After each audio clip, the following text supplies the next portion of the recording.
Left coast is the best coast. Hello. Hey. What's going on, everybody? I believe we are live. Yep, we're live. We are live. So, I may not be able to post everyone's chat and whatnot because I'm from a secret location. On my iPhone.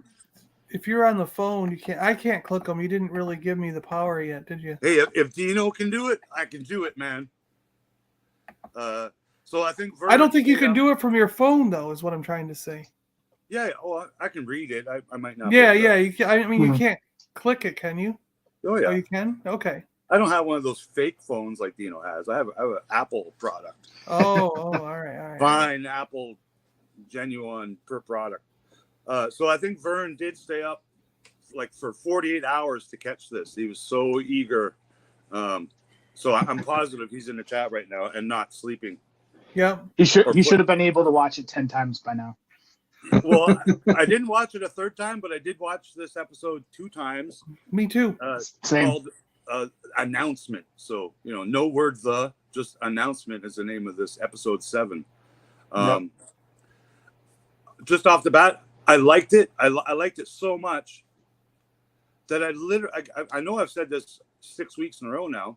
I want more. Like it's an unfinished freaking movie. Like this one had a good spy kind of little thriller, not romance, but aspect to it. And as soon as it started to get good, it rolled the credits, and I'm like, come on, man. Like it's cool because it's literally going to be like almost a 12-hour or 10-hour movie when we're said and done for just season 1. Literally, and I'm really liking it, man. I think the writing is brilliant. They're slowly giving me those little Easter eggs and throw-ins that I kind of desire. Do you guys notice there was a couple of aliens in this episode? We've gone more than a couple. A couple of weeks without any creatures or anything, but and droids. I got my fill of droids and aliens finally.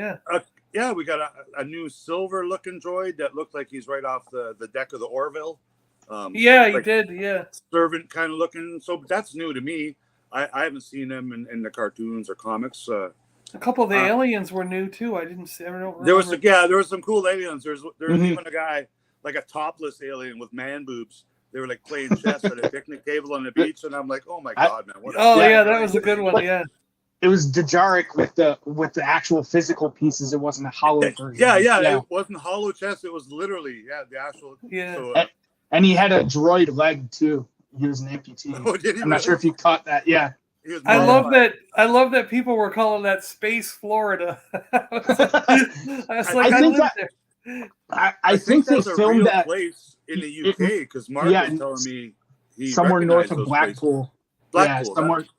It's north of Blackpool, I think, from what I saw. But coastal resort area. What's going on, G-Force? I did see a couple other people's after shows and reviews of the show. And I guess Sam Witwer was that Sheriff Trooper guy. Oh, yeah? The Shore Trooper.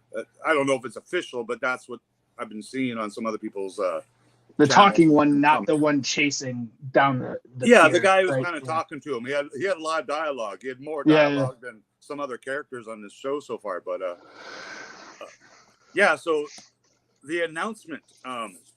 We visit several locations. One new location. I wrote the name here down, but this new beach planet, which I guess not to jump ahead in the episode, but when Andor is there, he's already in bed with some space horror, and he's obviously been there like more than a night or two. Like he took off and left his mom for a little while, and he said, "I'll be back at some point," right? But we start in Coruscant again with young Cyril and his mom having, their cereal again. Cyril and his cereal again. Yep. The mom making fun of him because of his brown suit. She didn't like his clothes. It was a good comment, and I did see who was it? It was General Lack Sivrak on his Instagram. he pointed out a couple of things in the episode, and he was complaining that there was lots of wrinkles, and you're like, come on, costume department, you can take that coat hanger nipple out and like little things like that. And I was like, wow, good eye, because it wasn't something I was looking for. But yeah, people find everything, right? The few things I noticed from that opening sequence with Cyril and his mom was, on top of just him wearing the suit, I think the complaint that she had about him wearing the suit is he's going to some like imperial kind of like everyone is uniform and, you know, bland and generic and whatnot. You don't want to be like act like an individual, and like it's not the place to wear something like eccentric, like a brown suit. What else was it? I think I wrote down a quote that she said something to the effect of like, look at me, I don't believe in myself, I'm desperate for approval.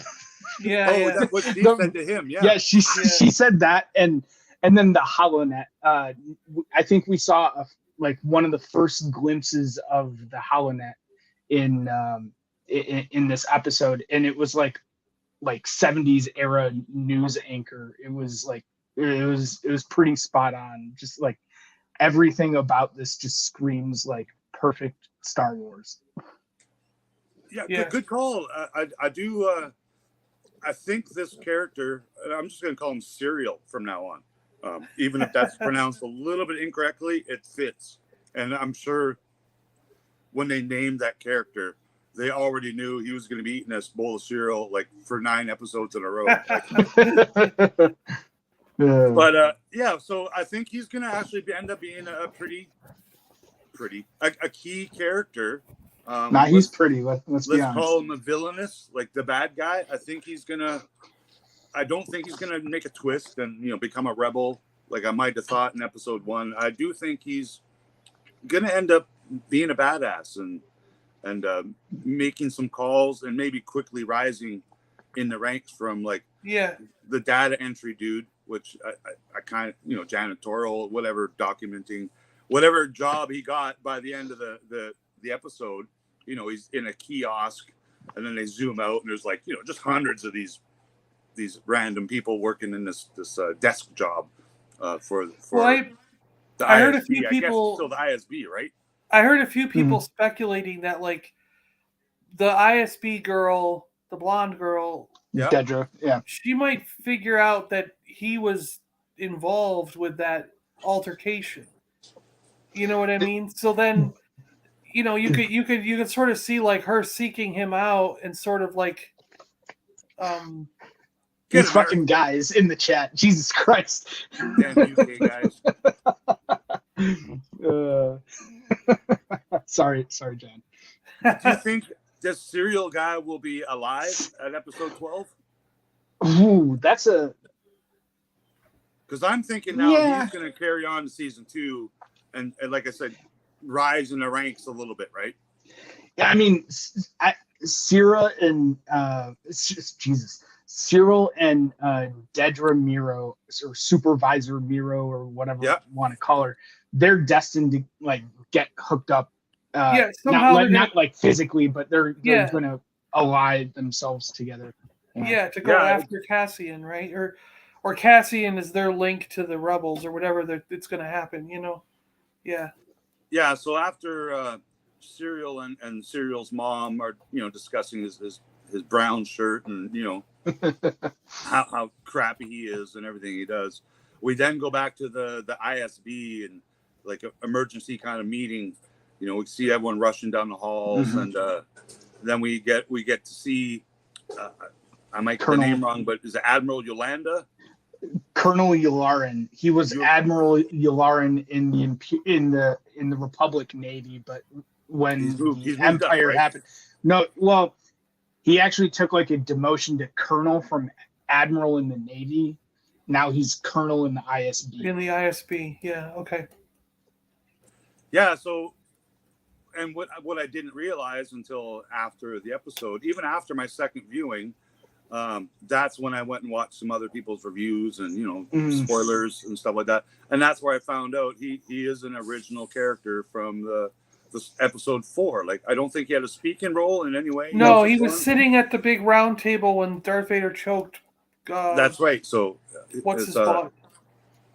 he obviously worked his way up in the ranks because what I noticed, he has got the same rank right now in Andor that he does in episode 4. The Death Star. Yep. Yeah. So they're same closing white that suit. gap. He even has the white suit, the same white suit. Yeah. Yeah, we get a cool little scene too while they're going to their rush meeting of, I guess it's the female, getting her suit out of the closet, and she's got 3 or 4 of them. They're all the exact same, right? And doing up the Velcro and the space buttons or whatever they fasten their clothes with, and it's just kind of neat because we haven't seen lots of that, like stormtroopers putting on a uniform or Luke pulling up the X-wing vest or whatever. We don't see a lot of that, and it's just kind of neat because it's real. I don't think they want us to love the Empire, but of course we all do love the Empire. So in this emergency meeting, he mentions, last night I was talking to the Emperor. So I guess he had got a personal relationship. Going, and I'm going to call it right now. Emperor is in next week's episode at the council because Mon Mothma reveals, there's an emergency meeting of the Senate tomorrow, and the ISB also mentioned this too. There's an emergency Senate meeting tomorrow, and so I don't think he said the Emperor will be there, but I'm pretty sure it's going to be. We're going to see the Emperor next week. At some point in this series, we're bound to get him at least. In a hologram like Obi-Wan. Yeah, either a hologram or I could see them doing a Senate meeting and having him in the center again like he was. That would be so cool. That would be so cool to see that. Do you think he'd actually show up on the Senate floor though? In the days of the Empire, you think he just can't be bothered, right?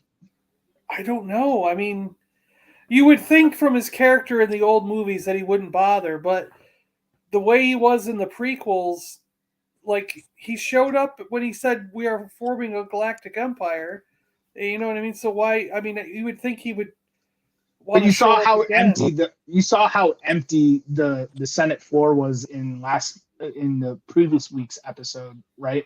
Yeah, and he wasn't there during that clearly. Yeah, it just seems like that would be beneath him at that point. That's what Sly Moore and Moss and Mato would be up to and running the government side for him while he does his Sithy stuff.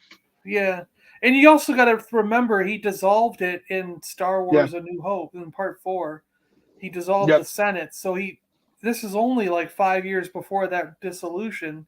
So he could already be sitting there going, it's an unnecessary bureaucracy that has to remain in place for now, but I don't want any part in it. Yeah. Yeah. It's just a formality at this point. And was the bald chick Sly Nemo or whatever the crap her name is at the party? I thought I saw. I didn't see her at the background. There was a bald chick in the background talking to the big thing with the stalk head. I don't think we were meant to notice her. I didn't see her and I looked for her even in the background, the silhouettes, because she had a weird collar kind of thing. But just because I haven't figured out how to mute Jonathan in the chat here. She will be standing beside the Emperor when we see him next week. So, yeah. I don't know. I mean, because I saw someone, one of the aliens with the stalk heads. There was a Jedi in the prequels that was one of those. You know what I mean? Poof. Yeah, I think I know what you mean. There was an alien, but it was hard to. There was one of those in the dinner party in the background, and standing next to him was the bald chick, and she had the white clear skin like Sarl, whatever, you know what I mean, like the Emperor's aide, but different clothes, of course. And I was like, is that supposed to be her, or is it a different one of her species? Then they're talking to Jarl Poof species people. You know what I mean? So it's possible they are, they're not teasing us, but they're leading us toward us getting that little glimpse of, Senator Palpatine, whatever his wording is right now, because I don't think he's just called the all-being emperor at this point. I could be Well, he's wrong. the Maybe emperor. when we He's do the see No, him, he declared himself the emperor in Attack of the Sith, or what was it called? Revenge of the Sith. yeah, Yeah, we just called them the prequels. yeah, Um, But yeah, What- I think we're gonna get him. Like at some point. well, and I think sooner than later. Like as like we've seen. They said like tomorrow. Like they were saying, emergency Senate meeting. Mon Mothma mentions it at our little dinner party. So we finally get the Mon Mothma dinner party. So that's not the next thing that happens, but we do finally get that we've seen in several of the trailers, which we thought might have been skipped or in a flashback kind of thing. But and we see her, talking with her high school buddy about what's going down, that she's kind of not what everyone thinks she is. So I guess she's been causing a little bit of stink in the Senate just to make her not seem like the obvious rebel that she is going to become. Mm-hmm. So that was interesting because I like that they developed her character a little bit, even though we already know her end game and what she's going to be in charge of in this time in a couple of years. But it is interesting because I would think that there's other rebel sympathizers, if that's the term, that are just like her. Like say there's 100 different people voting in that Senate, at least 50 of them got to be, thinking, "Oh, this is going the wrong way." In my opinion, I'm not. Well, Bail Organa is, and there was a few others in that room during Rogue One, that clearly were in the Senate that would have to join, But you also have to figure that there's probably a fair amount of senators who are treated very well, right? Yeah. By the Empire and are living like lives of luxury in Coruscant and are just staying out of things, right? Yeah, because absolutely. they're gutless or whatever. Well, it's not just that. It's like I was talking with Rick before you popped on, Eric. We were discussing, like, do people in these situations know that they're in an evil organization? And I'm like, not necessarily. I guess because of Wolf Yularen. Like, think about Yularen. Yeah. That's what we were talking about. Was like, how did he go from being a good guy in the Republic to a bad guy now? And I'm like, do you really think of yourself as a bad guy if you're working for the same government that's been continuing throughout? And now all you're seeing are these uprising of citizens who are going against the government that you've been serving for 30 years.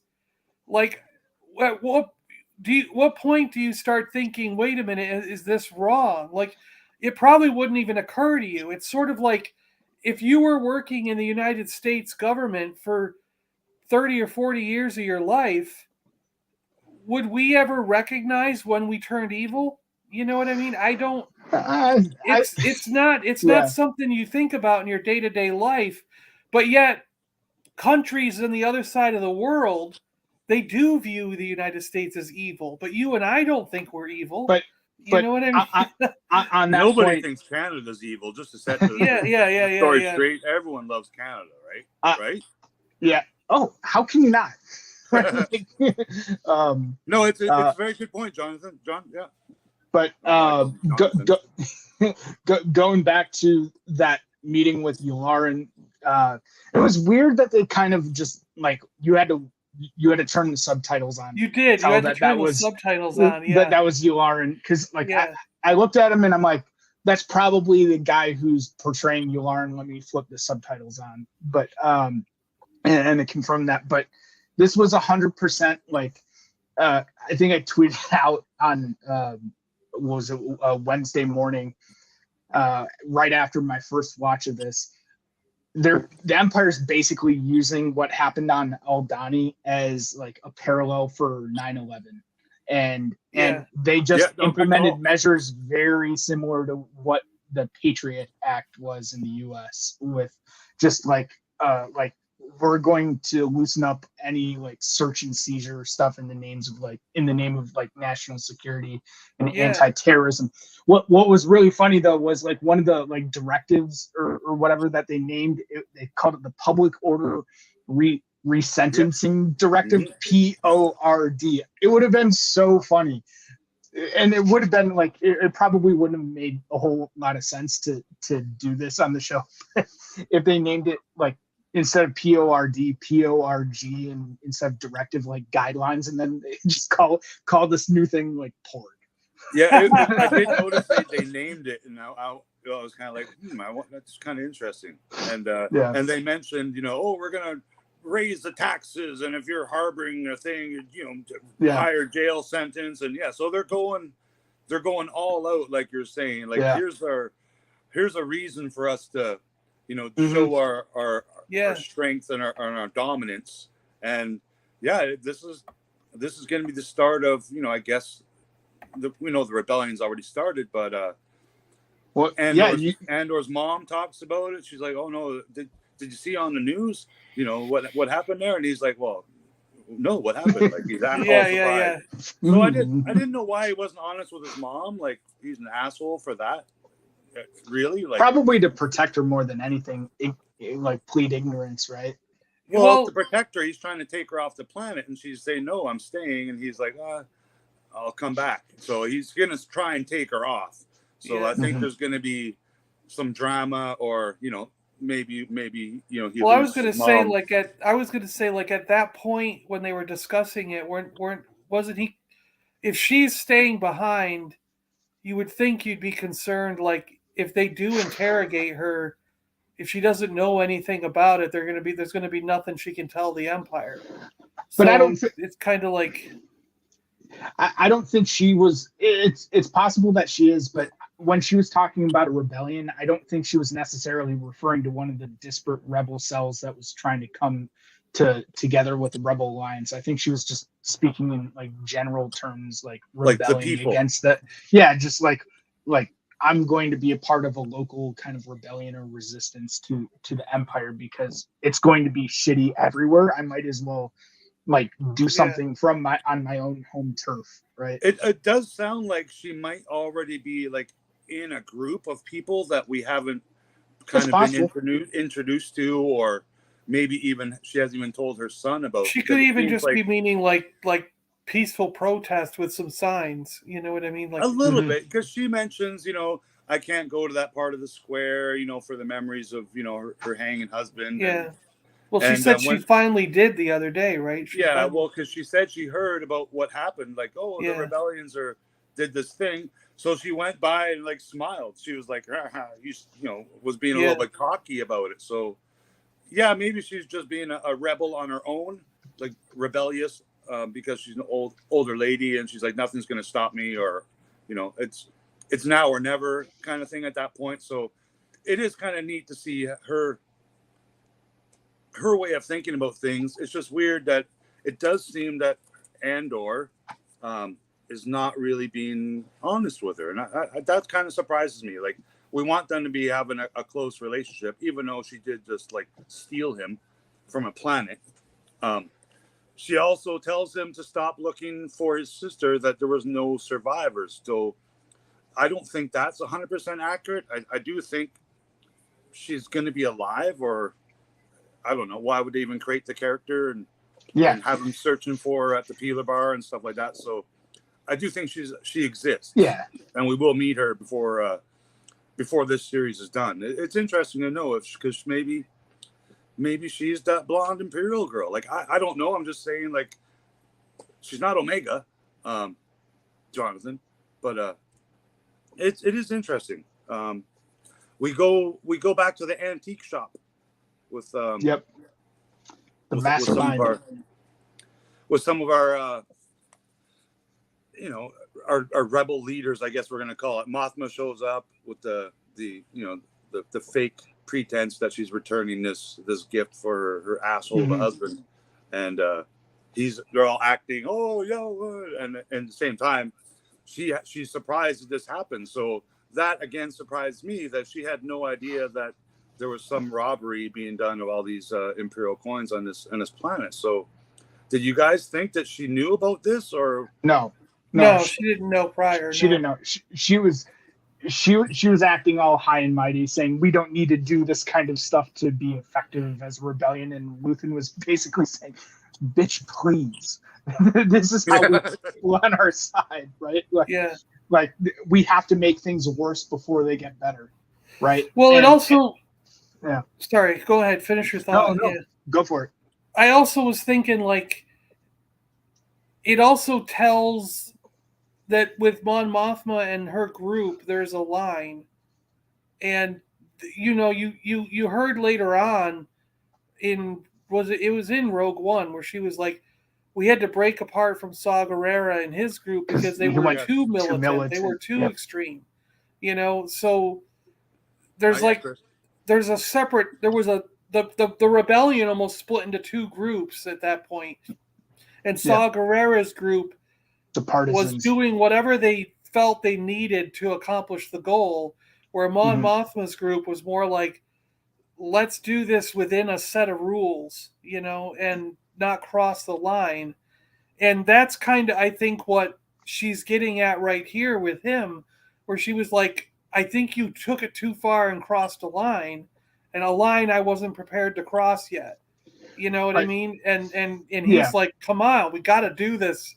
At some point, we got to do this. And I've kicked it off. It's kind of like, I mean, you even still see it in Rogue One where she's hesitant she'll follow the group, and she's hesitant to attack Scarif until General, what is it, the Akbar guy, what was his Admiral name? Radis.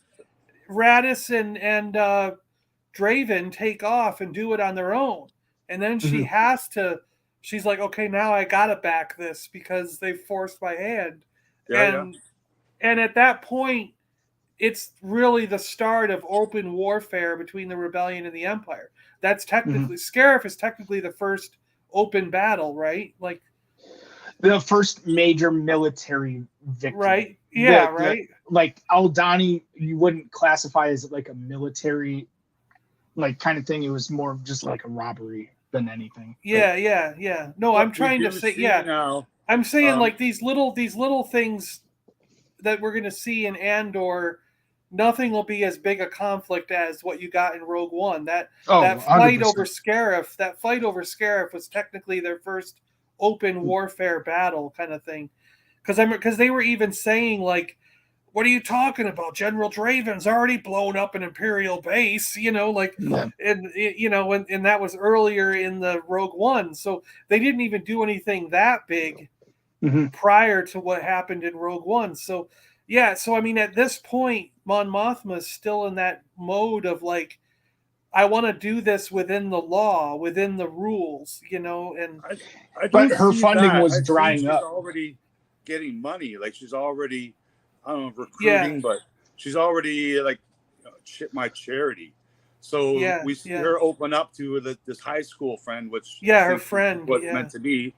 I wonder if she's done that with several different people, right? Because he wasn't in the know. Like you would think that if she's got a little secret rebel, thing starting up, there would be other people that would be in the know of her end all game, because we know her end all game. It's just like she hasn't. Yeah. It seems like she hasn't revealed it to anyone, not even our Skelker person guy, right?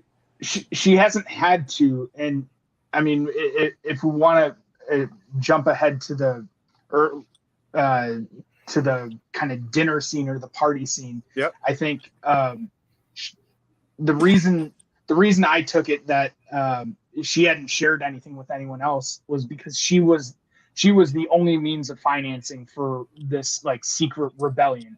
So she had her own personal family wealth that she was just dipping into her own like checking account for. I think that's accurate. Yeah. But you see earlier on in the episode, like there's some animosity between her and her husband, and her husband would probably have access to those accounts and be able to monitor what is going on. And she can only do so much to like launder or like funnel money, like without being noticed. I think she's really worried about her husband noticing things, which is why she gets her buddy involved. I can't remember his name. Tay Kolma. Yeah. But, so that actor He just looks like a character I've seen in the prequels. So I don't know if it's the same Valorum. actor. It's not character. Terrence. Yeah, it's not Terrence Stamp. The guy kind of did look like Valorum a little bit, but yeah, Valorum, like one of Queen Amidala's sidekicks or senators, kind of thing. Yeah, interesting. I think we're going to see him again. I think he is now a rebel. I don't think he's going to turn Mon Mothma in, but maybe. Do you think he goes and rats her out to her husband? Like, No, because it's a need to know basis with him. Yeah, and I think they didn't they? It seemed like they were dancing around the same viewpoint. Like they both had the same viewpoint against the Empire, like with their disgust about what the Empire is doing, but neither one of them could come outright and just say it. You know what I mean? So they were crafting their conversation in a way that they would both dance around the subject, but it feels like from my perspective, it felt like they both felt the same way about the Empire. Yep. Mm-hmm. Oh, 100%. So back to the antique store. Thank you. We see one of those Senate Temple Guard masks from the cartoons. The Inquisitor, like the Jedi. The Temple Guard. Yeah, it was a Temple Guard mask. Yeah. So I noticed that, and I don't believe I noticed that previously in the antique store. I don't think they showed it to us. But now I see like some more Wookiee shields and Jar Jar shields, and so slowly as they're sneaking in another little prop here and there from the warehouse. They had a Mayan artifact snake in there too. So I was like, "Oh yeah, are the Mayans in Star Wars now?" I didn't pick up the Wookiee shield until I saw someone else post that online. But I saw a picture of what it looked like, and it's just like super thin. It's almost like it's more like a club than a shield. A shield you can buy something big and broad to like block attacks with, and like that's not like protecting any part of a Wookiee. It's just cool design though. So I think we're going to go back to that location at least a couple more times until stormtroopers blow it up or something, right? Like, I think it's going to happen. I do think. And speaking of, wasn't it cool to finally see stormtroopers? Yeah, so there's my exact next note. Yeah, Can we hold that thought just for 1 second? Just there's like two quick things on that antique scene between Mon Mothma and Luthen. Just like it's just amazing writing that's happening in the show, and the way, and not just writing, the acting is really good of how they're like almost talking in code and whatnot. Like some of the lines that were said there were just like, it was just like almost like sheer perfection in my book. It was, has anyone ever made a weapon that wasn't used? Right? That is just that. Oh, that's so perfect. That, and then the Empire is choking us so slowly, we're starting not to notice. Right. Yes, I did like that line too, and using the word choke, because we've heard that throughout the sequels and prequels, choking on your aspirations, Admiral, such things from Vader. I do like that, and separate of the writing and the dialogue they had, the actual actors are like, they're doing something else while he's talking about this. He's like, looking outside because the driver. And I'm just like, only like the most talented actors can pull that off. Like, you literally, I couldn't do that, and I'm super talented actor, right? But Luthen is essentially an actor. You saw him putting on his face early on, and Mon Mothma, actor, absolutely brilliant actor. I like him in this show right off the bat. His accent's a little different than we're used to seeing, but he's a deep character. Like, I'm sad. I think he is gonna perish, and I think it will happen in the first season. I don't think he's going to carry on to season 2 like Mr. Serial Kid will. But very cool to see OG stormtroopers now in the current timeline. Yeah. And while that's happening, I believe that's about the same time we kind of get an Andor flashback, where about the same time he's going to see his mom. He's walking the streets and he hears the footsteps, and that's where we see our OG white armor stormtroopers. And then a flashback happens, and he remembers seeing, the Phase 1 clone troopers as a kid, right? Or I guess just a young man, because it kind of confused me a little bit. They showed him with his dad, with his arm around him, and it showed Andor. He still had a beard, like he was a man. It wasn't that long ago. That was in his head. Was it, or was it just a real bad editing by the Lucasfilm?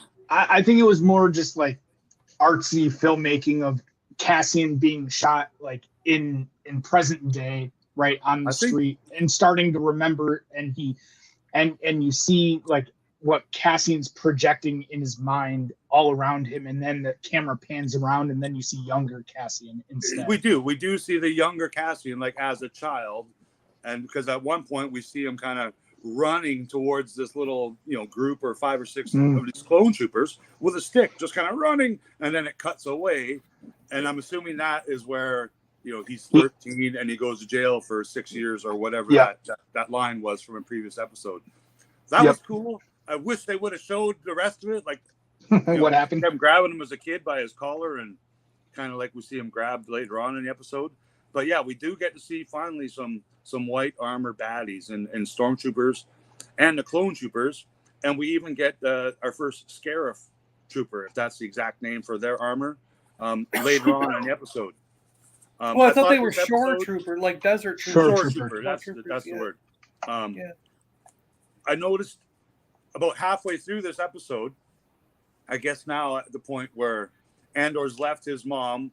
I know we talked about that briefly, but the music starts to change, and we get a little bit of, I don't know, not reggae vibe, but beachy kind of vibe, because he's off to this resort planet.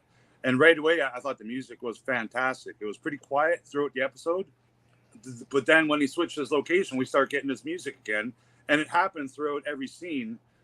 Whichever characters were on it, there was some music playing for the remainder 15-20 minutes of this episode.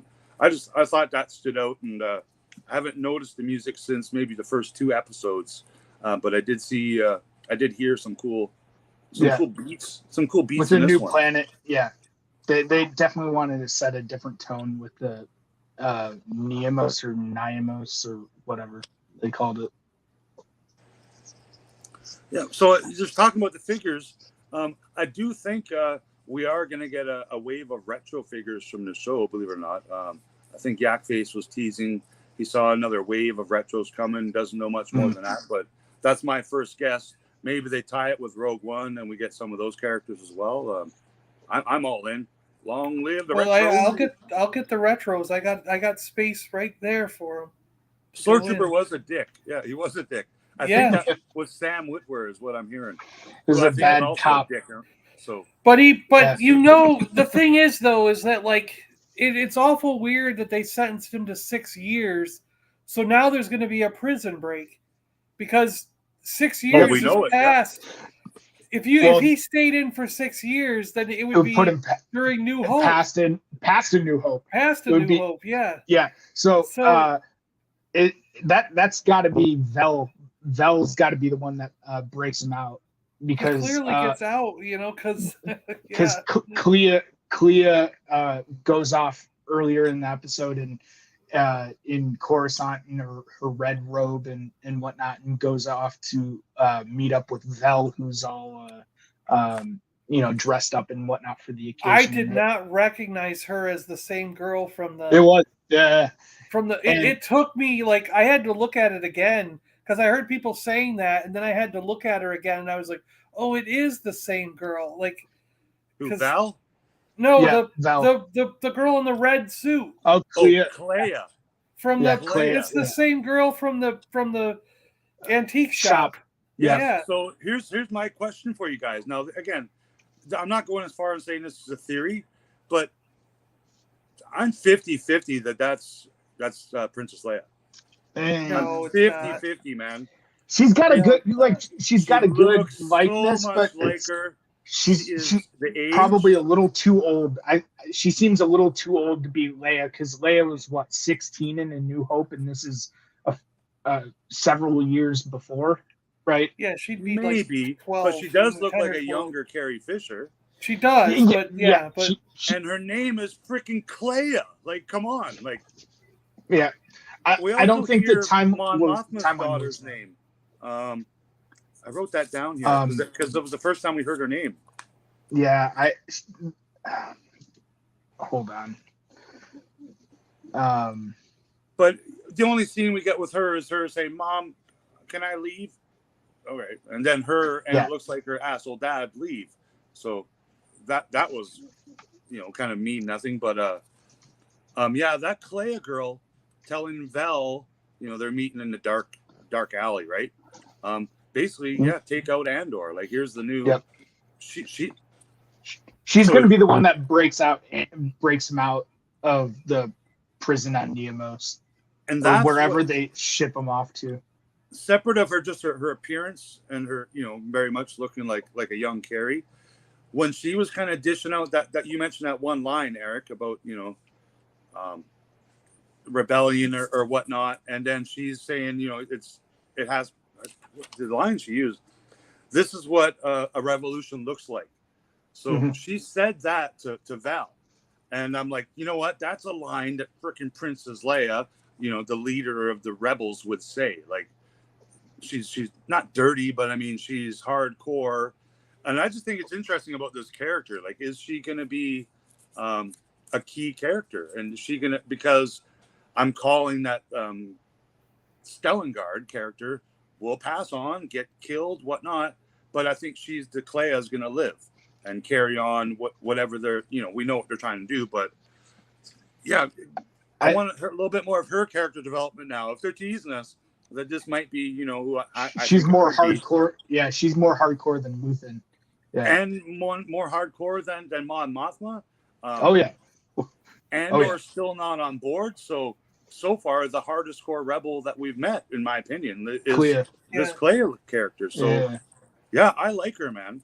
And I also like we had the female Imperial officer getting dressed and stuff, where later on she's meeting with her guy, or she goes and interrupts him and he's kind of sleeping on the job, doing up his shirt and all that stuff. Yeah, that was funny too. And he's like, "Sir, ma'am, sir," back and forth like 3 times. I thought that was pretty clever.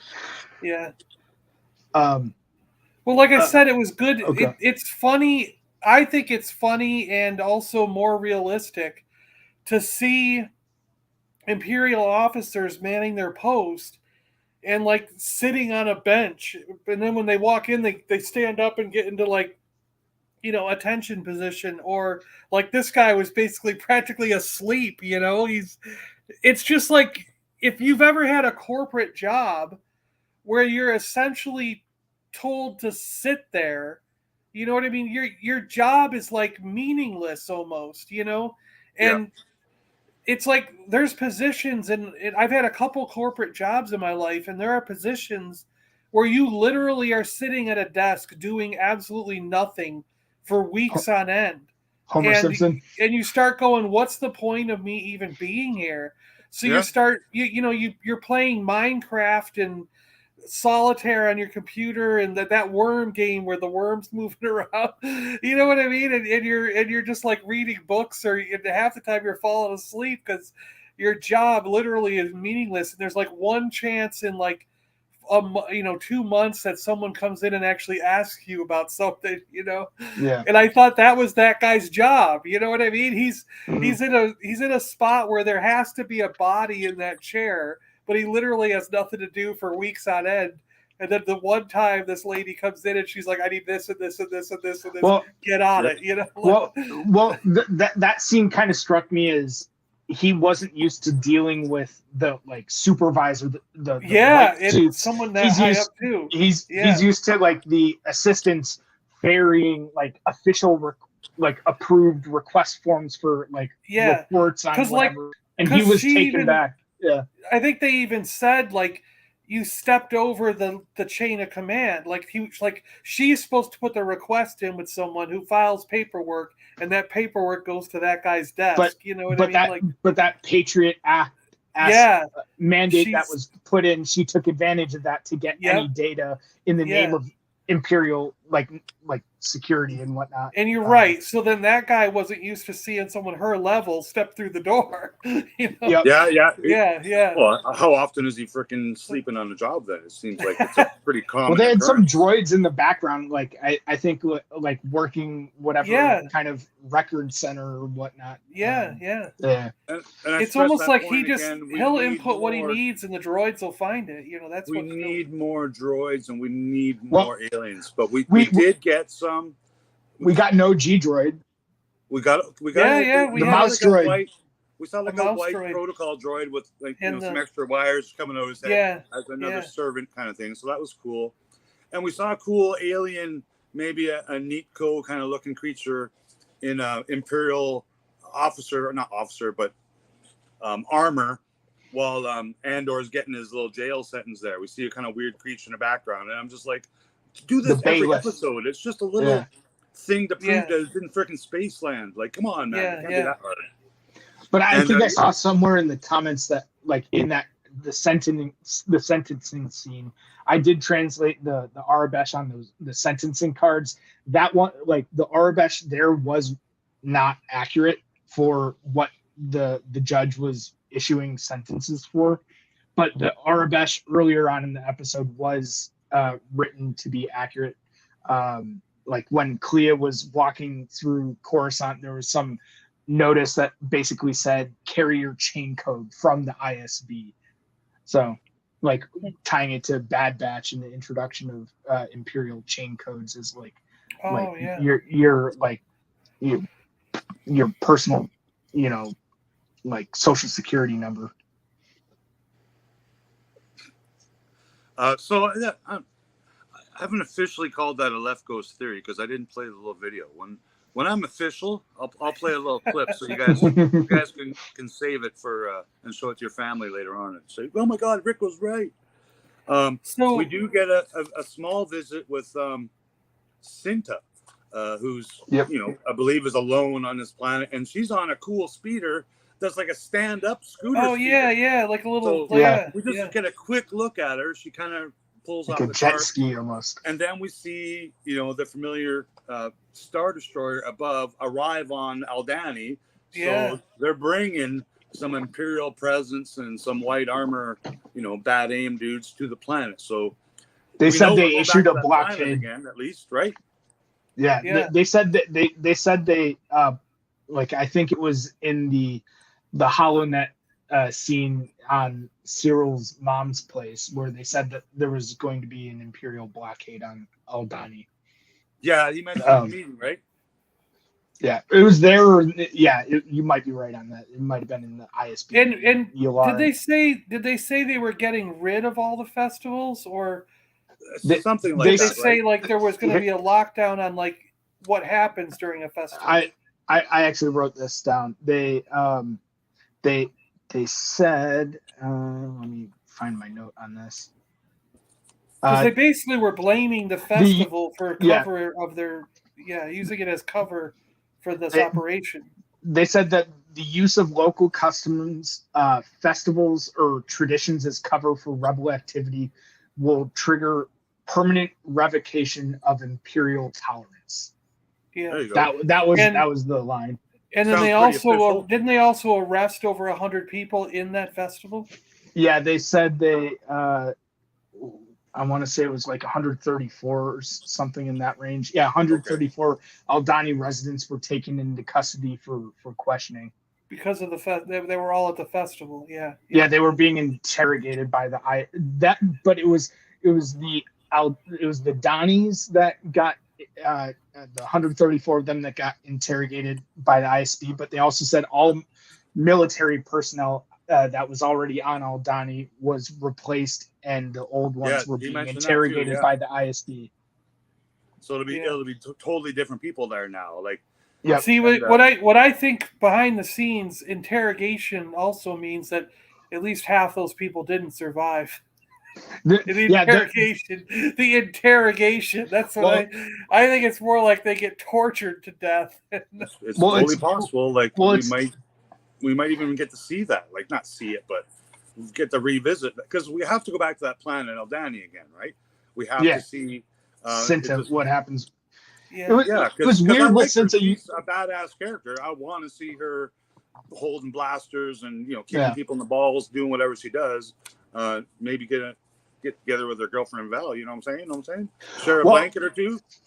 Well, Clea warned Vel about contacting Cinta. She was saying receiving messages is just as dangerous as sending them. So she was saying you basically would put Cinta in danger if you were to reach out to her. But do you think Clea knows I keep that saying Clea. They're lovers? Do you think she knows that? Oh, it's my girlfriend. I think she picked up on it, right? Maybe because obviously she cares, and so we did briefly talk about Mon Mothma's dinner party and seeing some droids. Did we miss any good points out of that scene? Yeah. One of the, again, another amazing kind of like one line quote from this. Mon Mothma saying, "I've learned from Palpatine. I show you the stone in my hand and you miss the knife at your throat." Yeah. That was a great line. So clever, right? Like, I'm just gushing over the writing on this. Yeah. She kind of mentions too that, like in a whisper, like I'm hiding my true intentions, and I'm coming off as a cancel culture chick, on purpose, so they think I'm, on board with whatever they're doing, right? She's just as good of an actor as Luthen is, and I don't mean the Genevieve O'Reilly. I mean, like, Mon Mothma as a character is just as good of like a spy and an actress, like putting on a facade as Luthen has been. I'm actually still surprised by her, like me learning if she doesn't know that there's robberies going on and that Lutheran's kind of getting the ball rolling. I just assumed they were like, in cahoots, and everything they were doing or either was doing, the other kind of known about. So it does seem like there's a little conflict there just between those two. So I'm not that concerned that the rebellion won't win, because spoilers, we kind of know what happens in the end, right? We know Mothma lives. We don't know if that Lutheran lives, but yep. Some great dialogue. I just liked to what Eric buddy was saying about the dialogue.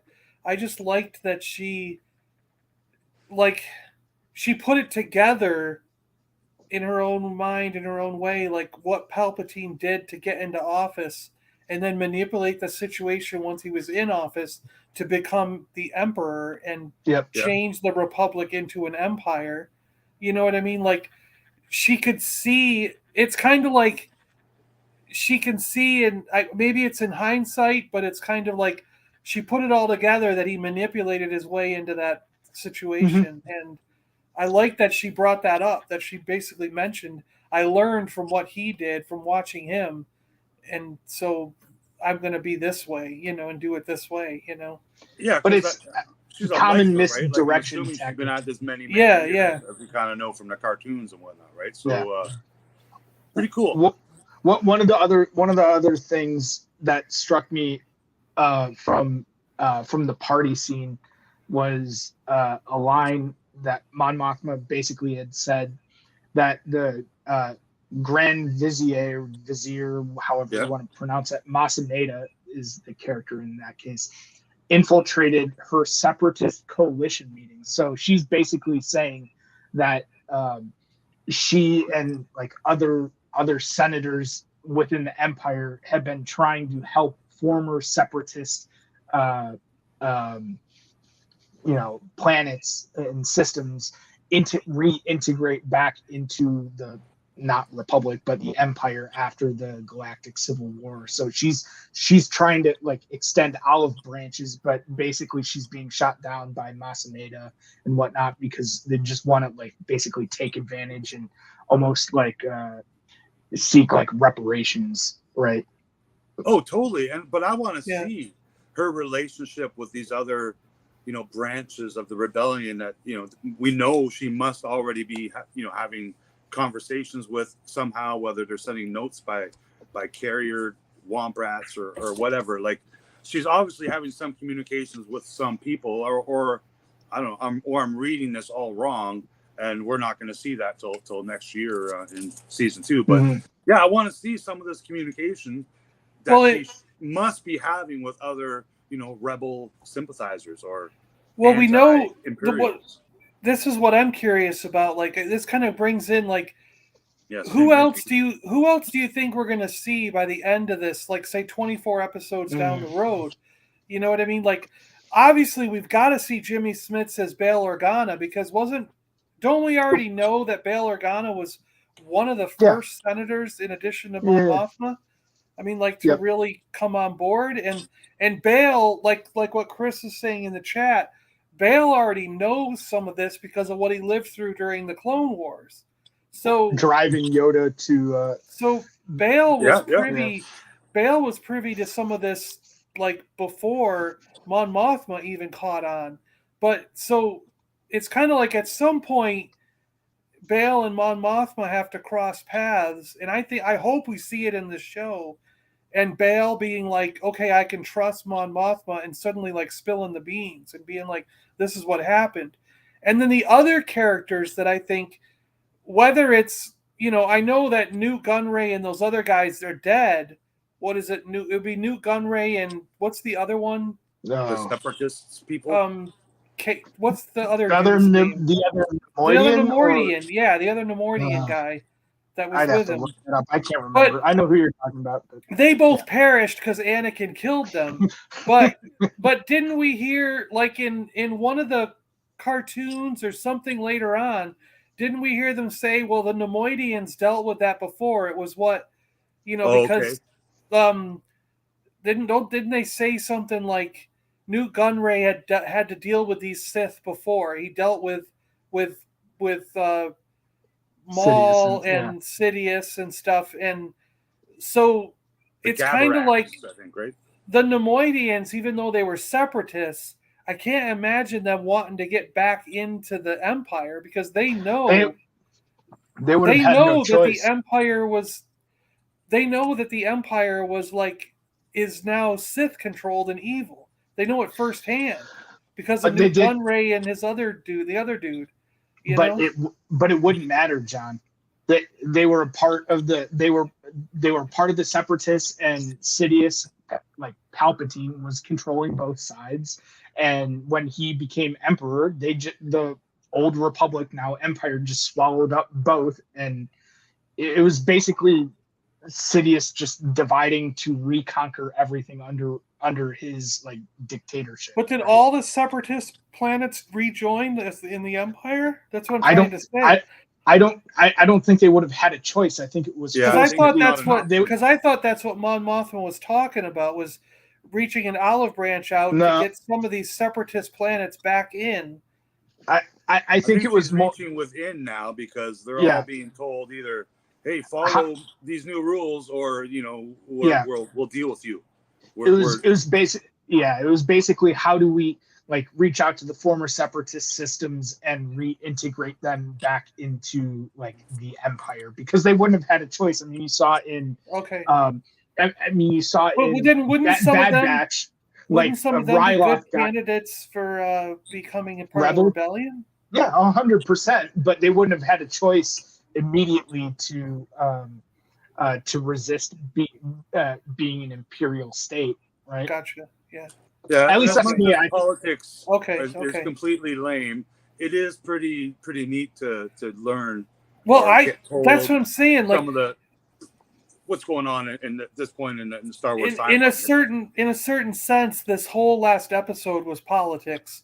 Yeah, and but on the surface, you would think that would make for a very boring TV show and boring episode. Exciting. But I loved it because I like how we get to see the Empire becoming the Empire we know by the old trilogy. You know what I mean? Like, we're actually witnessing this transition from Republic to Empire, and becoming a strict Empire, like what we saw in Rebels, where you've got Tarkin. And that's not that far away. I mean, like, I liked that attitude that Tarkin had, where it's like, instead of, like, retaking the communication tower, he just blows the whole damn thing up. Yeah. And he's like, we have unlimited resources. We'll rebuild it. The easiest thing to deter them is just blow the damn thing up, you know. But, and yeah, and it gives context for why would people resist the Empire, right? Like what were examples, real world examples of why the Empire was not liked. Like you see the Empire squeezing their fist on Ryloth in the Bad Batch. You see in Rebels, like the people on Lothal are like you can't sell fruit in the market or whatever. It's this strict you see control people, that they're gaining. And you see like 6-year sentences for doing nothing for Andor. So like people get like when enough people get affected at the ground level, like just average Joes, you're going to see a rebellion from the ground up. Build. Entire planets being stripped of their resources to go to the machine that they're built. You know what I mean? Like technically, that's what eventually happened to Andor's planet that he was born on. It became a mining planet, right? Didn't they mine the whole planet? Eventually, his mom kind of mentioned that no one survived. So, she didn't really stick around to see. I think she was just saying, "Don't waste your." It's almost pointless at this point. Like, even if she survived, you're not going to find her. Don't waste your time. Just stay safe, right? It was neat to see. So Vern's asking, when does Krennic show up?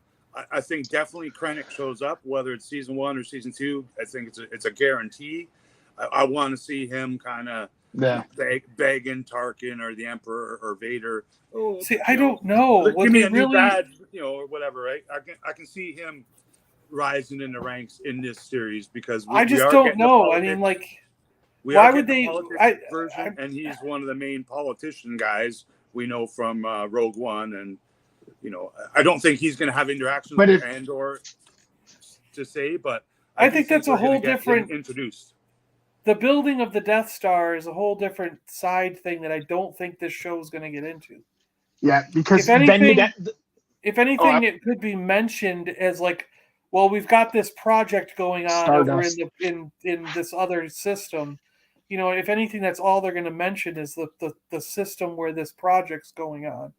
But I don't think they're actually going to show the Death Star and show them building it. I think we do. I think we get another little, much like we got that quick Tarkin in Rogue One. We're going to get that again. We're going to get some characters we know and love looking through the window of their Star Destroyer at, the first 3 pieces of the Death Star coming together. And, it's they have to. They have to, in a way, not just tie it to the story, but tie it to the story and show us in a little, it's called a tease, called the Easter egg, called, eye candy or whatever. It's freaking Star Wars. If I don't hear them say the word Death Star and any of that shit, then they made a mistake. Yeah. If they don't mention a Death Star in this series over the 2 years, they definitely made a mistake, and I'm not going to be happy. It's going to happen. At best, though, there's only going to be subtle nods to it, you'd have to think, because no one learned of the Death Star until later. So with this being where it is in the timeline, if anyone got wind of what the Empire was building, not even everyone in the Empire knew what was happening, right? Because they kept everything super secret on a need-to-know basis. It would tip the hand to everyone too soon, and it would have kicked off a lot more dissent, probably even within the Empire. Like, why are we doing this to ourselves? Right? Yeah. So I don't know. I have to imagine between now and the end of the second season, there might be subtle hints. But if you see Krennic, you'd have to start pinning it down to like what's happening with the events of the Catalyst book, like the prequel book to Rogue One. And is this before Galen Erso leaves the project and escapes with his family? Or are you going to see Galen working on things with Krennic and seeing them together?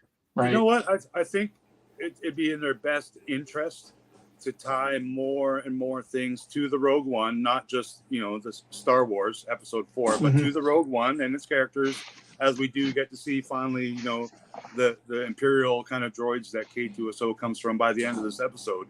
So they are doing it. They are more and more and more going to tie it to the Rogue One. We're going to see Saw Gerrera. We're going to see, Two Tubes, and maybe Warwick Davis is that little, bounty hunter guy. We're going to see some of these characters from Rogue One, whether they go back to that planet or not, that blows up, partially.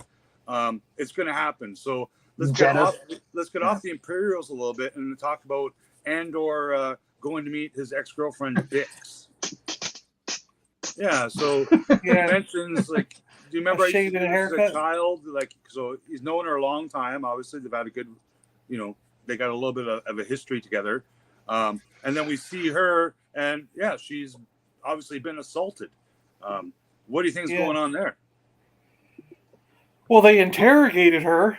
Someone Is that did. what it was? Is that what she did? Because she didn't really say. She's like, "Oh, I fell down" or something. Like, No, she got thrown. You saw them throw her against the wall, and that's what. Yeah, but wasn't that like? Yeah, it was a couple episodes 2 weeks ago. But you'd still have bruises on your face from something like that. Maybe it looked like it just happened. Like it. I don't know, but yeah, you're right. She did get kind of roughed up. I think the Imperials. I think the Imperials interrogated her. So it could have been from that too. Yeah. But what surprised me was that her attitude towards Andor was, to me, a little bit rough. Like, I know the only thing I could think of was that she did get tortured and interrogated by the Imperials, and she now blames Andor for that and for her current boyfriend being dead, even though he did that to himself. So, but what kind of surprised me was that, like, this is something that I get from television and stuff all the time, where I'm like, at least people in my life, don't act this way. Like, I have ex-girlfriends who have dated my friends, like 2 or 3 of my friends. You know what I mean? And none of us act that way. We don't give a crap that this girl dated 3 different ones of us and married one other person. You know what I mean? Is she Andor's sister? And like, and when we interact with the girl, it's like the same as we were when we were dating. Like, it doesn't make any difference. And if we go off, or you don't have a good relationship. Yeah, if we go off to do something like, well, her and I are going to run off to New York, or I say, like, I'm going to run off to New York to do this for a weekend, and she's like, I like that stuff too. She's going to come. She's going to go with you, and it doesn't matter. And no one is. So I'm just kind of like, why didn't she just leave and go with Andor? There's no reason for her to stay on that planet. And if she just got roughed up, why would you have an attitude toward Andor and almost acting like she was blaming him for what happened to her and what happened to her current boyfriend, husband, whatever? Well, it is 100% Andor's fault. So and I'd be like, in real life, she'd be like, screw the Empire. Look what they just did to me. I'm going with you. If you're leaving, I'm coming with you. You know what I mean? Like, don't give me 12,000 credits and walk out the door and leave me here stranded on this planet. Yeah, like in real life, she'd be like, I have nothing left here. I'm freaking coming with you, whether you want me to or not. You know what I mean? Yeah, I mean, she's still out of business.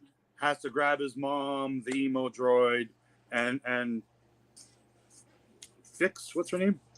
Bix. Kix and her, and the 3 of them and the droid leave that planet. And I know that's the happy ending.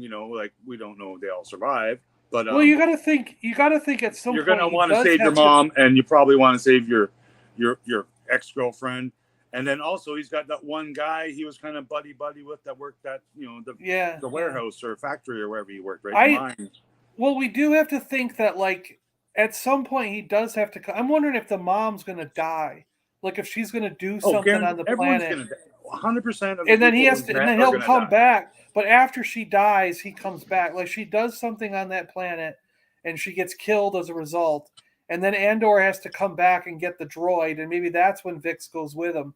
Because we know that he gets the droid at some point, because it's the same brain that he puts in K2SO, right? Well, no, that's just your rumor. That's just a rumor? That's not a real... You should I don't think so at all. Okay. You don't think it's going to happen? It's possible. I thought but it was. I think thought so. that's why the thing has that same attitude that I I think he K2 just was likes so droids. yeah, Okay. I think it. I think that's probably pretty plausible at this point. Mhm. But I was definitely wrong about Cassian after the Aldani mission. I for sure thought he was smart enough to just go off and do his own thing, but he went right back home. And yeah, I mean, got to commend him for wanting to try to get people he cared about off planet. But I thought he was a bit colder than that. I thought he was just gonna go off like straight to that kind of like resort planet Yeah, somewhere else and lay low. because he went to that resort planet, and yeah, he wasn't with his little red robot. She's with mom, right? Yep. So yeah, we get that little bit of visit with his mom. We'll drop back there again because the most important thing of the whole series so far is that they mentioned this took place on Rick's Road. Yep. That's very important. Rick's Road. Come on, man. That's that's the coolest Easter egg so far. But yeah, so they do talk a little bit about the flashback, or mom seeing every time she goes there, seeing her husband hanging in the alley, kind of thing. We don't see the actual hanging. We get a little bit of a flashback scene twice where Andor's kind of remembering this kind of stuff. But yeah, we don't get a big story. Oh, we got the prawn bot. Yeah, we just talked about sex or something, and now we've got a forward bot in our chat. Um, We in mentioned the word. in the flashback, one of the important things that came out from the flashback was like, one, it seemed kind of like, I think they could have done a little bit better with how Cassian's stepdad or adopted father Clem went out to help and settle things down, because it was just like, of course you're going to be like thought of as one of the like people throwing rocks at clone troopers. But Well, yeah, like how that was that kind of was weird so to dopey. see. Like, so someone else throws some rocks at the stormtroopers, and they're like, "Stop! Turn around! Yeah.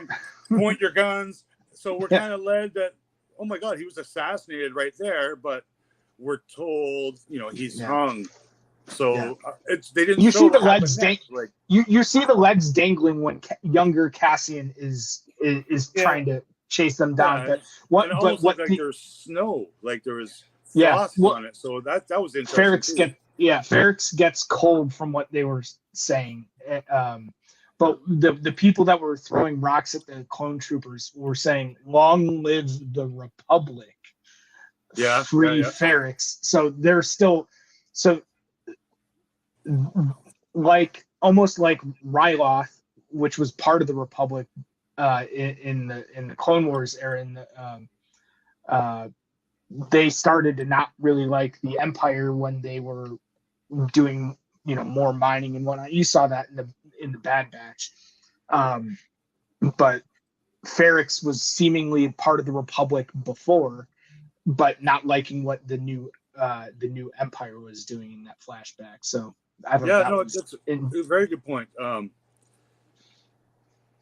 I think the little bit of flashback we did get, like the one where his stepdad kind of goes into the street to kind of stop these guys from throwing the rocks, and they turn around and point the guns. I have a feeling they'll revisit that exact flashback, and we'll see what perspires after, whether stepmom steps in, or young Andor, or something else happens. Maybe someone else gets shot, trying to save him. But I don't think they're just going to leave us hanging there. I think they're going to revisit that little bit of family life a couple more times, just to give him that backstory. Like, we're getting we haven't got a little bit of backstory on him yet. We just know he died for the cause, or for whatever reason. He could have yelled at those people from the sidelines. He did not need to go in front of them. Yeah, like, run out there. Yeah. The little we've seen of him, he seems like a level-headed and not a hot-headed character looking to pick fights with, a troop of stormtroopers. So, yeah, it'd be interesting to see a little bit of his character, just because. Why have him if they're not going to, tell us a little bit more about him? The only other notes I have here are, we go back to the ISB again. Yes. They have their little meeting. The one dude's kind of, I like to complain about that girl, and they hear his complaint, and basically the guy's like, yeah, here's her rebuttal, and they shut him down, and he's gonna be punished, and she's kind of not getting promoted, but she's gonna take over, his sector. That sector, and her little bit of investigating, pulled up some stuff that her superior agreed with, and the only big point I got out of this meeting was he's like, inspector or whatever with me in the hallway. They go for a quick chat. He just says, well done, and watch your back. Yeah. So that part surprised me. Like, what's he warning her about? Like, watch her back from who? Blevin. From that Other guy. supervisors. He's going to stab her in the back, Yeah. Is that common that other Imperial coworkers, stab each other in the back? Like, they should at least be working together in their work environment and not, trying to stab each other in the back. Well, the thing is, though, is I wonder what kind of it kind of leads you to wonder, like, what kind of hierarchy they've set up within the Empire, like, because you know what I mean, like, there's got to be some incentive to work your way up. There's either a lot of power that comes with each level, or there's a shitload of money. Like, every step of the way is millions of dollars more, in a sense. So if you can finagle your way up higher up in the Empire, which is what that guy was clearly trying to do, he wanted her to look bad, and some of the other guys on that panel to look bad, to elevate his career, because he wants to get more power and more money, or it 100% either or too, right? Yeah, either or both, and it backfired, but yeah, good point, Chris. If someone does die, we're going to see a little more backstabbing, I think, too. Yeah, if either someone dies, or maybe not even necessarily dying as in getting stabbed in the back literally, but like he could go to some other superior officer and manipulate his way to making other people think he's better than her, and she could get someone higher than Yularen could step in and be like, this has gone too far. This girl is out of here. She overstepped her bounds. I'm putting this guy in charge no matter what you say, Yularen. And he's suddenly, in a sense, like he can manipulate the situation to make her look bad, and even worse than what she's done now. So it could just be that kind of thing. Like, it happens in corporate jobs all the time. Like, when I worked at Xerox, it was one of the things I couldn't stand was the politics, the backstabbing, and you know what I mean? If you were equal with someone, working on projects, if you didn't suck the VP off and get on their good side, here comes Is that how you got promoted at Xerox? No, seriously.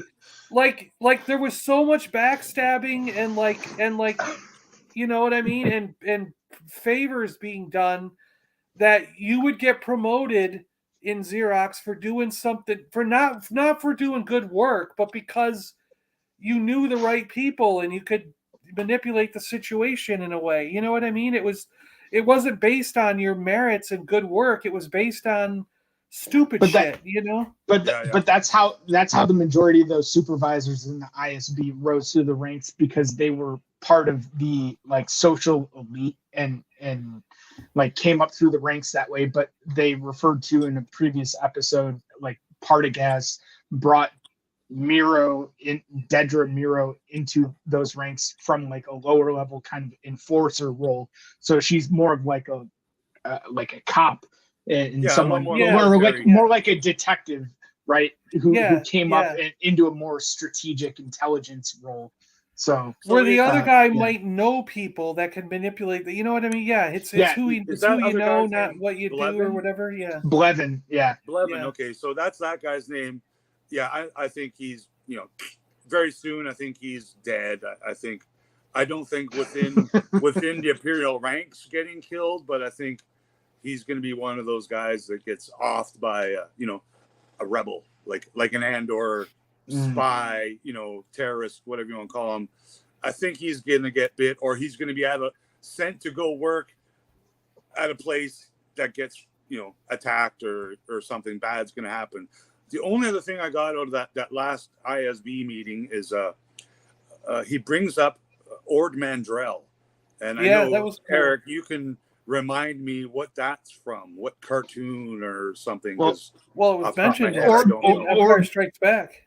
Well, Ord Mantell was mentioned in A New Hope too, in the cantina, or but what? No, it was Empire Strikes Back, because he goes, that bounty hunter we ran into on Ord Mantell.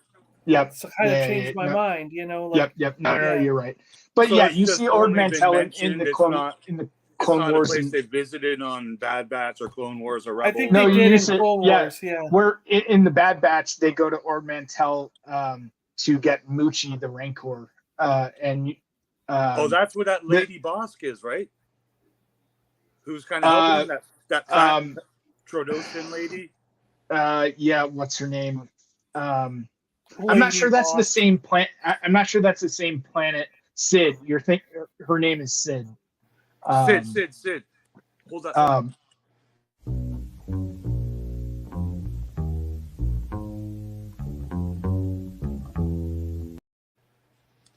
We are going to see Ord Mandrell in this show, this season 1. Mm.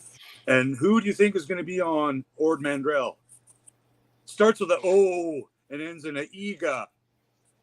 Oh. So there you go. There's my first Left Coast theory for the day. We are going to see a live action Bad Batch in the Andor show at Ord Mandrell.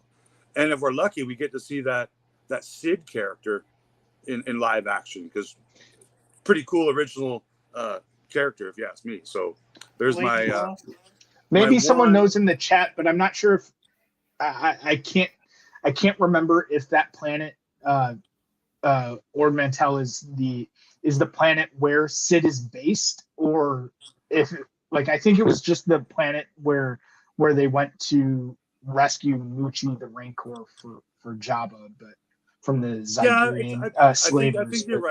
I think you're right. I still stand by my theory. Okay, Omega. Live action Bad Batch.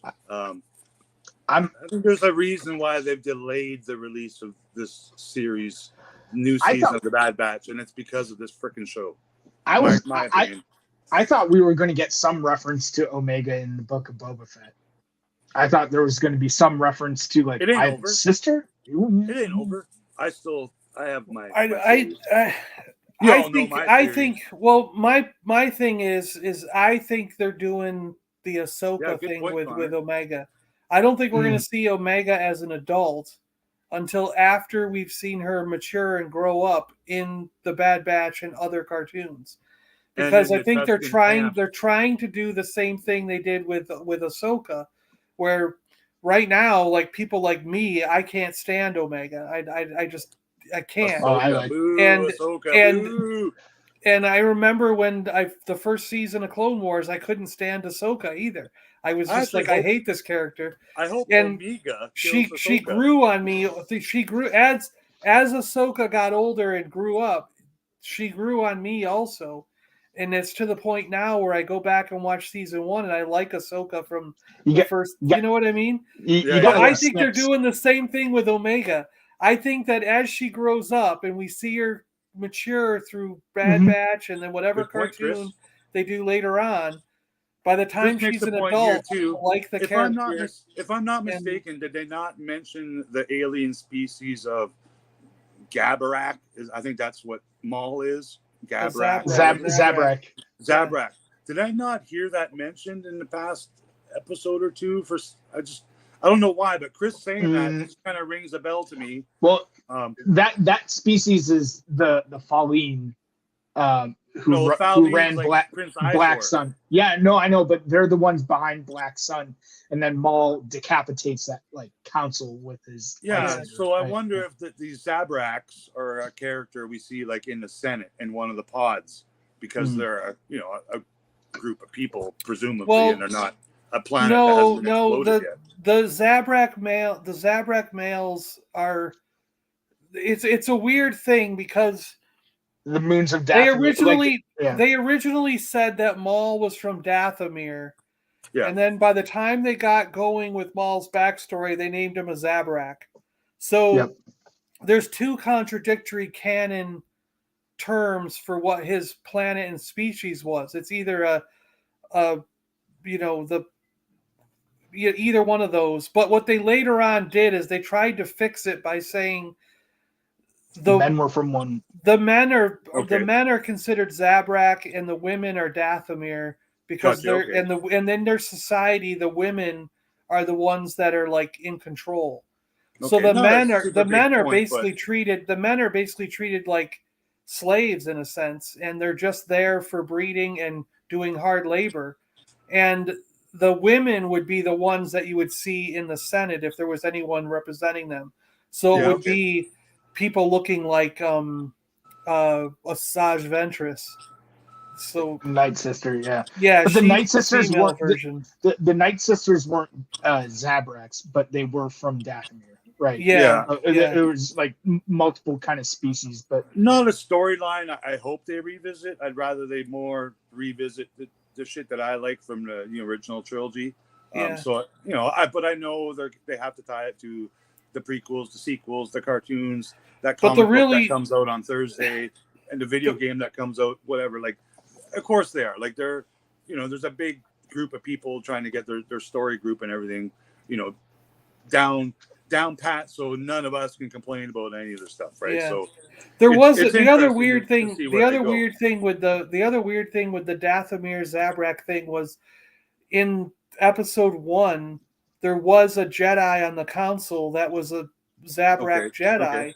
You know what I mean? Like that had pink skin. Yeah. So and originally it was supposed to be that Maul's coloring was because it was tattooed. His whole body was tattooed in red and black. But now it's no longer a tattoo. Like everyone just automatically looks that way. So it's like a really just weird. To not dwell on those characters. It's changed throughout even canon storytelling. Try and keep this to less than 4 hours. So the last kind of event and chain of events and place we get to visit, I believe it's called Niamos or Neamus. This is the beach planet, which I believe is Blackpool. Space Florida? Yes, or Space Blackpool, because I didn't even know they had water there, let alone, beaches. Well, they don't have pine trees. They inserted those pine trees or planted them there for the event, right? For the filming, right? Yeah, I'm assuming. I mean, there's no pine trees in Blackpool, is there? I brought this up a little earlier. The music was a little cool. I thought, boom, we're gonna see a new Cantina band or something. It was giving me those vibes, the Star Warsy, the Jizz blues kind of thing.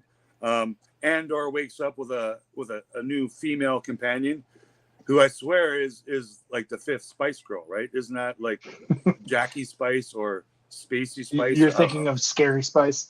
Scary Spice, yeah, it's definitely her. Like the accent was from Liverpool, and like I don't know, I just thought it was exactly.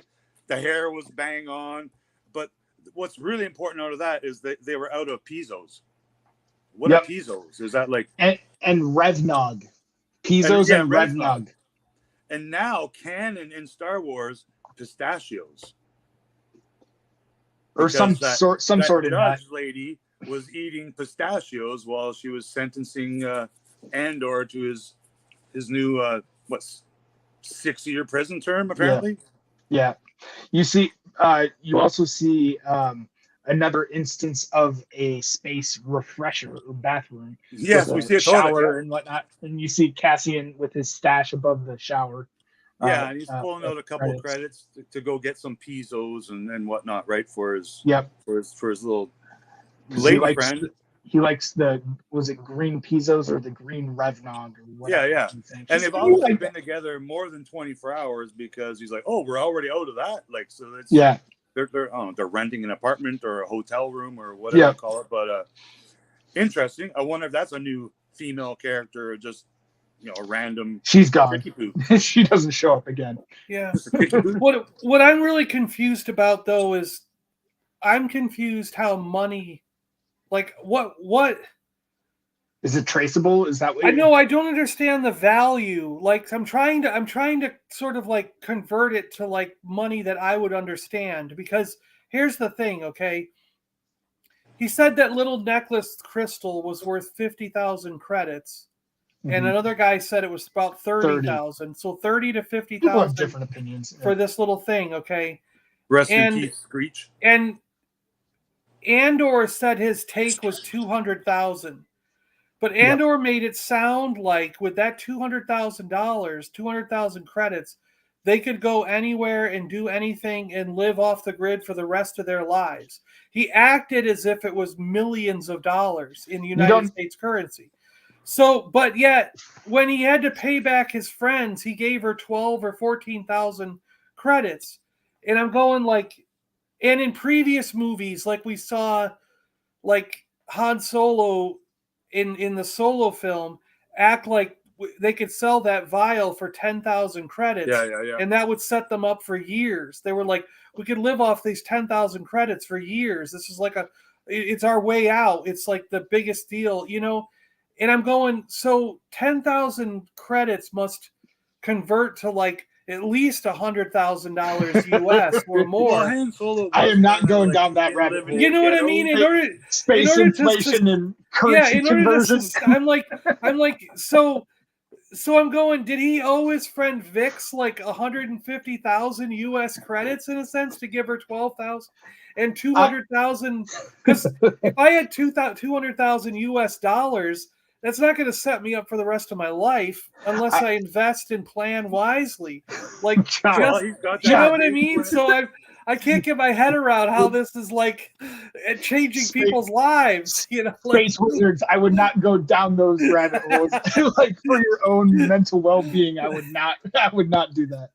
Andor's mom does have that space Winnebago from Spaceballs, right? So you know, I think we're going to see that space Winnebago again. Which and remember, Cassian also said he was going to pay the doctor $30,000 for the ship that he had in whatever shed. Yeah. But and when he met up with, I believe, Bix, he gave her, here's 12 40 credits or 12,000 credits or stuff, something. right? So, and he gave 30,000 to the guy. So I'm like, he's only got like 150 left. You know, like, how's it going to last that long? I don't think it would last long at all.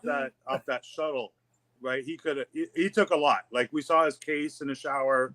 He pulled out a couple of coins or whatever. There was still a bunch there. Like he took a couple bucks. Let's put it that way.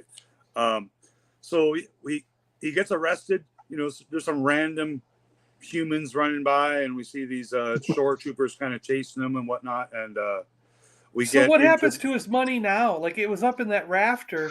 Is it still up above gone? that tower. Is it just gone now because that apartment's gone? Like, they're gonna. And if his girlfriend doesn't know, he's gonna go right? straight to jail. So like, she's gonna have to vacate the place, and then some random guy who's gonna come in and clean out the condo is gonna be like, "Wow, look at this box full of credits." I think he gets out of jail in like 10 space days.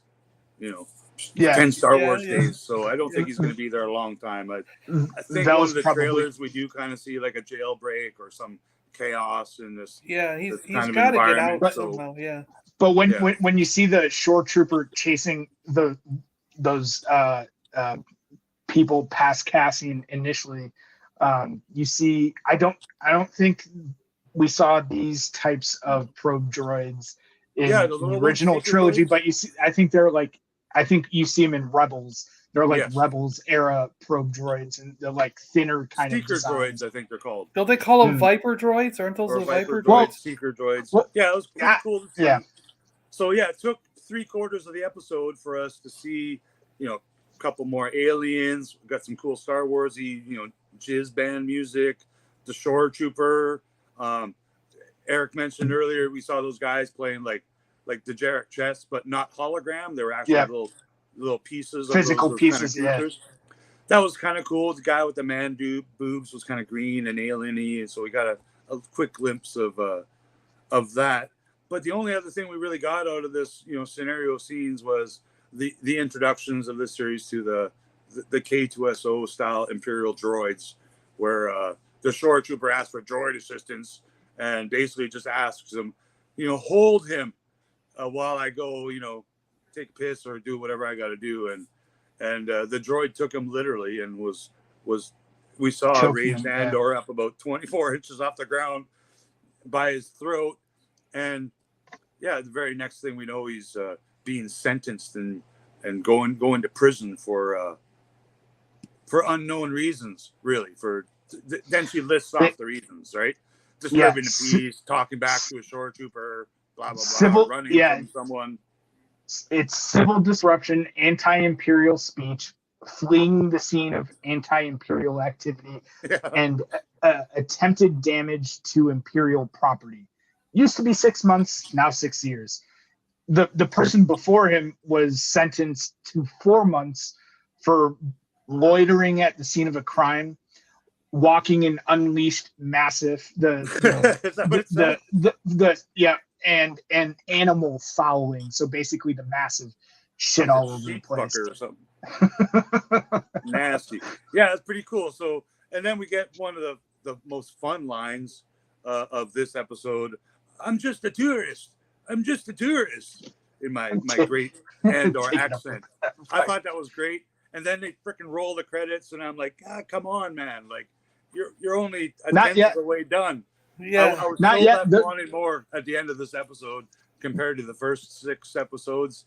This one, I wanted to go on another 3-4 hours, whatever. I wanted to watch it all at this point. Mm-hmm. There was one more quick. The end of this.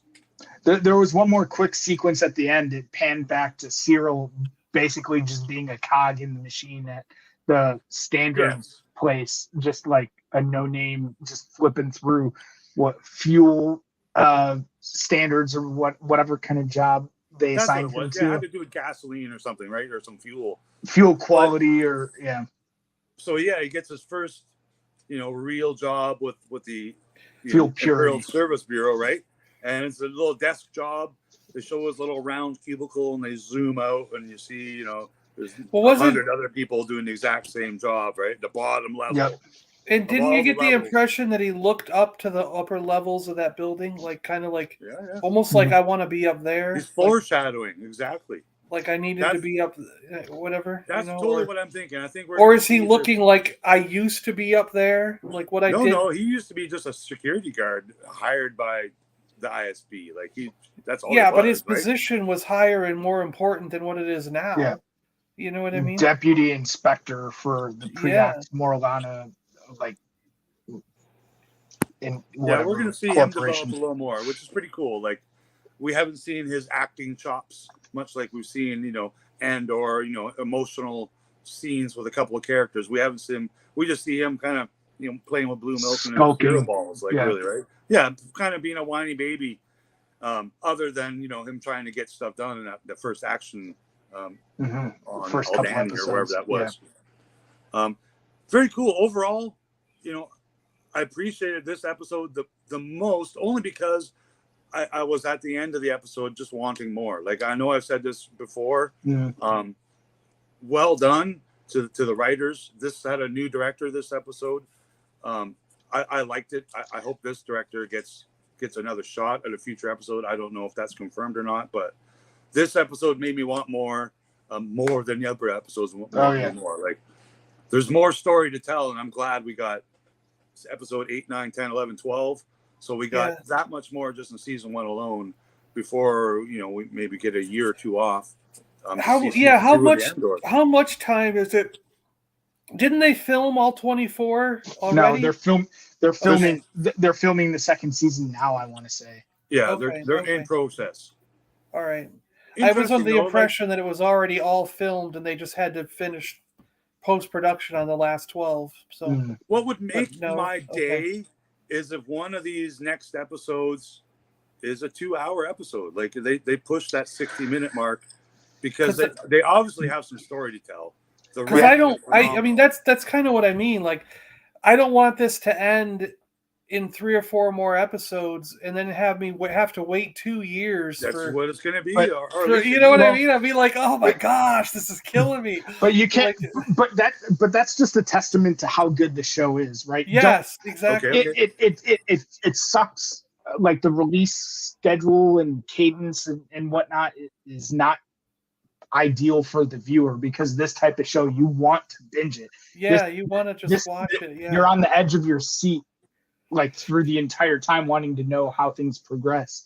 But ultimately, it's, you know, Andor is feeding Disney Plus subscriptions, right? Like, Yeah, right. He is right now. So there are commercial reasons for how they're throwing out these episodes and I have Yeah. seen some people on you know, the Twitterverse saying, "Oh, the viewership is down," and like I don't know Who where they cares? get this shit from, because that's not public knowledge. Like No, they're Those are making it industry- wrapped up. those are people watch this show compared to Boba. Like they don't. It's not public to anyone. No, so they don't. They're those are making that shit up. industry. Those are industry insiders that might have some access to some sort of reports and some sort of data that gets reported to some authorities or something. But who cares? If we like the show, who cares what the viewership is, right? Yeah, It's I think interesting, all of us. I do think it's a very good run. These first 7 episodes that we're at now. I do like it. I can't go out and say it's my favorite, because I really love the introduction to the Mandoverse and a whole new kind of storyline they can build on. But this is awesome, man. Like this show, I kind of want more. I want more. Like, give me 3 hours of this so I can sit down, you know, have some popcorn, whatever, get myself a little, you know, I'll tell you, action, right? I'll tell you That's this much, okay? For amongst the people that I know inside this community, as far as friends and family outside this community, and people I know from around the world that don't communicate inside this community,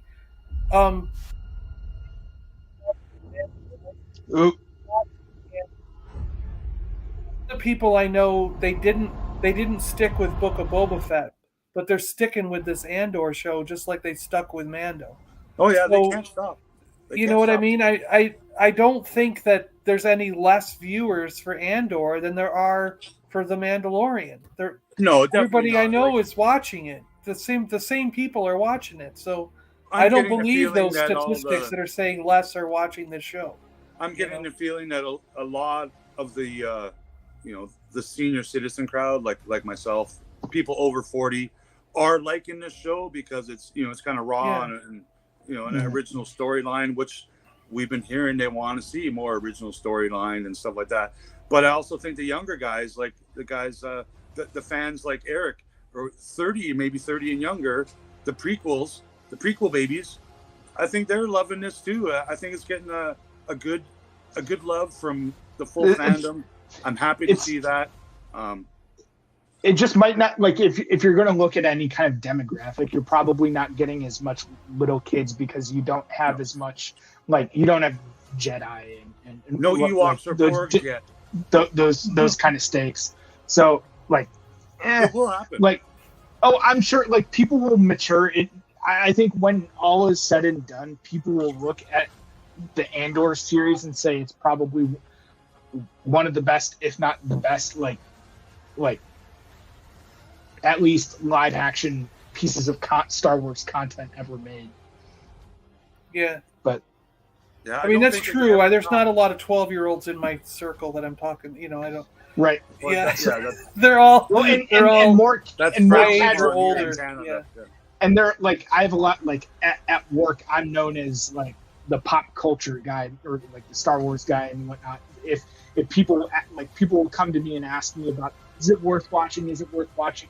So I don't think, like, the same people who were asking me about this weren't necessarily asking me about, like, should I watch The Mandalorian now, or should I watch, like, Obi-Wan or Boba Fett, because those had more names that pulled you in immediately. Not as many people are as tied to Andor, but like so it might just be like to the casual viewer, not people like us, it might be harder to hook those people. But if they give the show a chance, it's like on par with some of the top like dramas out there.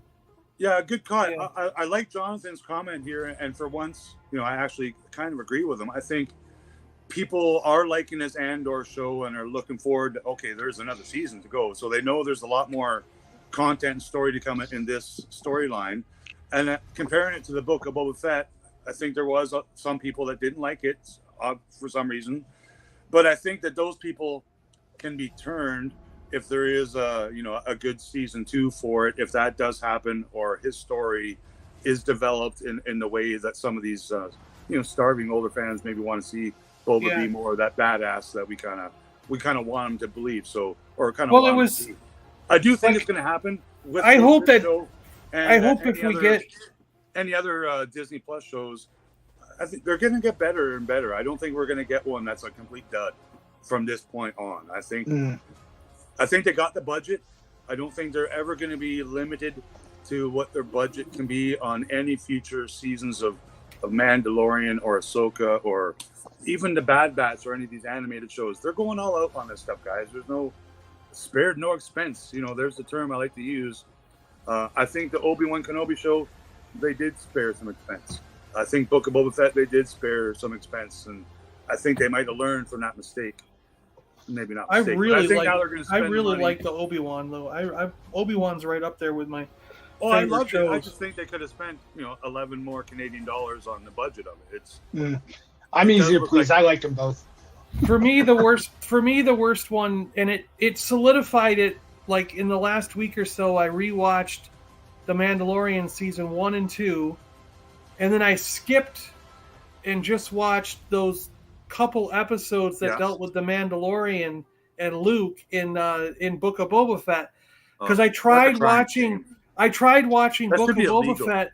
I tried watching Book of Boba Fett again from the first episode, and I went, even watching season 2 of The Mandalorian, when Boba Fett showed up and kicked all those stormtroopers' asses, to when you see him in the first episode of Book of Boba Fett, it's a completely different character. It's so drastically different. You're like, he's kicking everybody's ass with a freaking stick. And then he moves into this old guy who has to sleep in a back to take and can't even take on 2 soldiers in the street, like, without help. It's like, come on. It's a totally... What happened to his skills from, like, a week ago? Like, a week ago, he had these skills to kick 400 stormtroopers' butts, and now he can't even kick 2 guys in the street. It's like, what happened in a week? The person who directed this episode, I hope they get a future episode, whether it's Mandoverse or Book of Boba Fett, or I don't think anyone else is going to get too many turns on the Ahsoka show. I think that's Filoni's baby. But I do like the director of this episode. I hope we get to see him or her again. I can't confirm whether it's a he or a she, but I'm not going to rate the show. I don't think that's fair, because it's not over. I'm not ready to stop watching this episode. I'm really looking forward to next week. I hope you guys are too. Oh, me too. Yeah. And then right after the next episode, next Friday, so we get the Tales of the Jedi. All of those, all 6 of those shorts get dropped all at once. Really? Okay. Yeah. So that might be an hour and a half worth of content too. So they're like 10-ish minutes. Are they? They're only like 10 minutes each. Okay. Yeah, the one about Ahsoka's birth that they screened for us at Celebration was like 10 to 15 minutes. Now, is each one dealing with a different character? Like a 2-story, 3-story arc. Yeah, the first season or bunch of episodes for Tales of the Jedi is 3 episodes focused on Ahsoka, but different points in her life, and then the other 3 are focused on Count Dooku or Dooku. Filoni basically said he had, like, the genesis for that series was traveling back and forth between San Francisco and LA. Like on short plane rides, he'd just be noodling different ideas and fleshing different things out. And one of the producers, I can't remember if it was Carrie Beck or someone, basically told Dave, "Hey, you should make these into like shorts and whatnot, and do something else on the side." And he was like, "Oh, that's a great idea." So he said he has a whole bunch of other ideas, and they could do different characters for different seasons. Yeah, there'll definitely be more of this. Like, I'm sure they've already even created it, and they're starting to, do the animation for future cartoons, shorts, whatever. I'll watch it. I like all the new Star Wars content. Yeah. I'll give I was just hoping there'd be more. I was like, I was hoping more than just 6 little things. I want 200 of them. Well, I think they're just testing the waters with these kind of like little shorts. But from what Dave Filoni said, it sounds like there's a lot more going on in his head that he wants to flesh out and give more focus to different characters. They're probably just testing the waters with this, and I'm sure if this does well, we get to see a lot more. And plus, I want to see them getting away. Like, I want somebody on some streaming service to start getting away from these things of just like, why do we have to have seasons? Why do we have to have episode chunk? Like, that's all old it's commercially thinking. It's television thinking, and these aren't made for television anymore. These are made how for long streaming. do you think until we see an 8-hour long movie? That's what I'm saying. Like, we can pause it. So why? I wish that especially the Mandalorian. Especially the Mandalorian. Like, other shows, I've been fine with the breaks, okay? But the Mandalorian season 1 especially should be like a 4-hour movie nonstop. Because it really is made for just like a long format thing. And if I choose to watch it with no credits, no beginning and end credits for every episode, just link it all together in a 4-hour thing. And I don't care if they don't do it till after the season comes out. You could have it broken up, but once all the episodes are out, give me a 4-hour stitch them together. Cut, so I can watch it either way. So I could be like, I can watch it broken up into episodes if I want, leave them alone. But if you choose to sit down for 4 hours and watch it uninterrupted, give me that cut as well. So I have the option of watching it either way. Because it's streaming services. I don't understand why streaming services have to adhere to television rules. It's probably not commercials. It's probably not too difficult to do that, John, to do that, but like, you got to give credit where credit's due, right? Like, you'd have to stitch all of the credits at the end or whatever. Yes. But like, there are legal reasons for doing certain things certain way. You got to give certain people credit for the work they did. But at the end of the day, with a lot of the features on all the streaming services, you get to skip the intro, skip the credits, and it's probably just not worth the effort to do something like that. I agree with you. I think that would be cool, and I wish we didn't have to wait week after week for things. I wish they'd just do it all at once. But all of this is about money. They need all of us to be a subscriber for those 12 weeks. I'm not saying don't. I didn't say interrupt that. I did not say interrupt that. I said when it's all done at the end of the 12 weeks, make a second cut that's all connected. The other thing is I don't understand why certain episodes, even these Andor episodes, have a fade to black, and then they come back where there would be a commercial. They write the stories in 15-minute chunks, 12 to 15-minute chunks, so that it's like these writers have never worked on anything that's different than they are introducing ads in Disney Plus, so that is Netflix coming. And Prime, they're all going to do it. So, but it'd be really interesting to pitch an idea to get around the episodic nature of like just waiting week after week for things. Ultimately, the reason why they do that is to make sure people don't just subscribe for a month and go away. It would be interesting to say, hey, if you prepay for a year or multiple years and maybe at a premium rate, you can get all of the episodes day one, right? And you can be first to watch everything, right? That would be really interesting. That's how $20 a month instead of $10 a month, John. There's another Left Coast theory that the other Disney thing will is introduce in 2024. The other thing is if they want people to stick with it, like you're saying, if they subscribe for the month, like I do with Paramount, I subscribe and binge watch the Star Trek shows, and then I unsubscribe for like 6 months while there's nothing coming on, and then I'll subscribe again. They do that too. I'll subscribe again. But to keep me subscribed, I gotta have new content. I think that there should be a new Star Wars every single week, and I don't think like me personally, I don't need it broken up.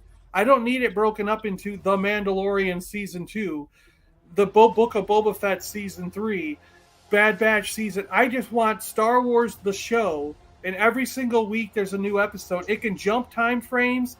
you can have 3 or 4 episodes linked together, all talking about Obi-Wan Kenobi on this adventure.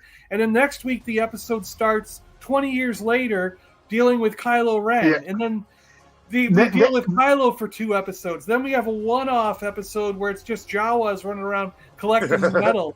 And then we jump back to like prequels, and we've got 4 episodes dealing with that. So every week there's a different Star Wars thing, and they can be connected or not, just like comic books. We're going to get, like, look. I don't know numbers for this, but I'm sure when Disney Plus and Disney as a whole was looking at how successful Werewolf by Night was and the special feature, was there. Star Wars is going to do something like that. You got to figure that they're going to look at the success of that and do like one-off, short little one-off film, things right? or whatever. I don't think different every week. You know, I don't think I don't mind what you had suggested with just like show me anything Star Wars like each week, like you could just bounce around and like people like us could follow, but the general public wouldn't.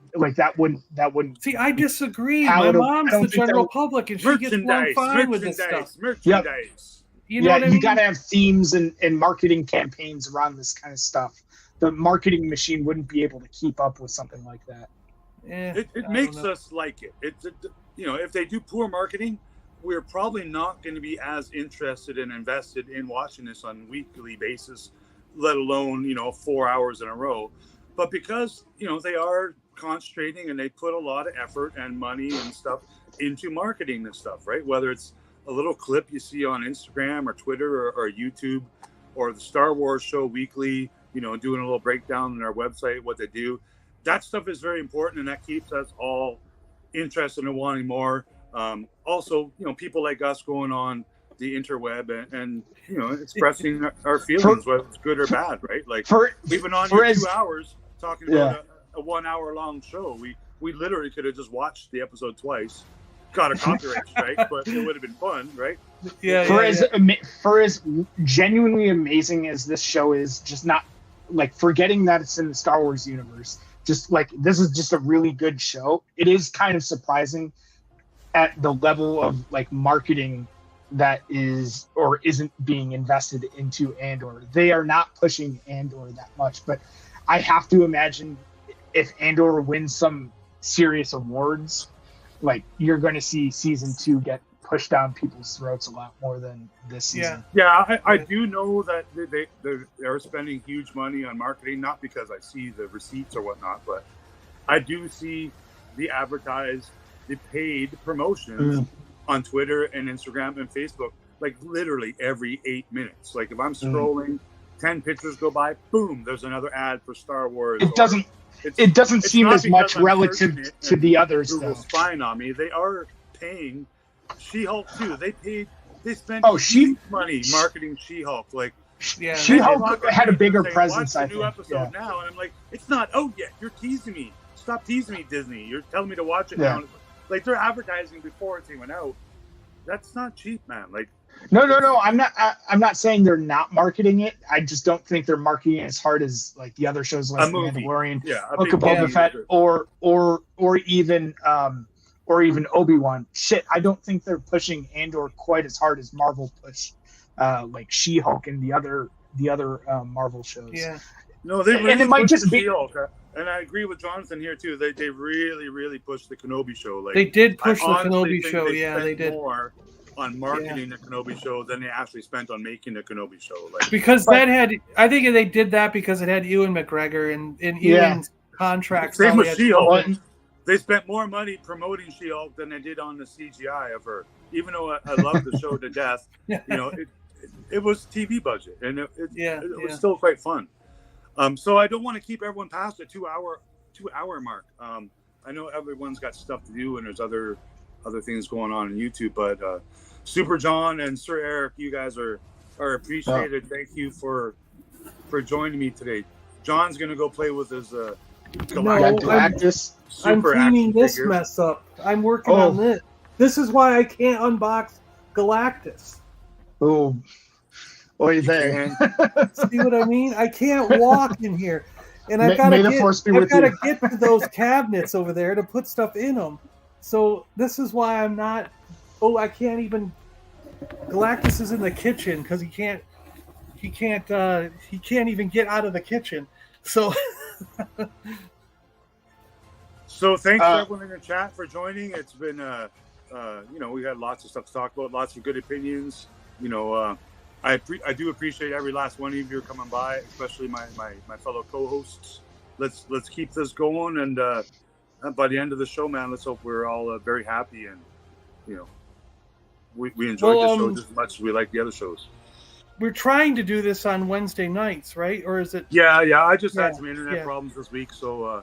I wouldn't have been able to make it. Believe me, I was glad it got postponed because I wasn't going to be able to make it. But I mean, I should be able next Wednesday. Be fine. Yeah, if you want to do it on Wednesday. So. Okay. Well, that's whatever day works for you guys. Yeah. No, Wednesday's good. Wednesday's good. We'll see everyone. We'll see everybody next week. Thanks, everybody. Have a good weekend. Awesome. Cheers. Left coast is the best coast.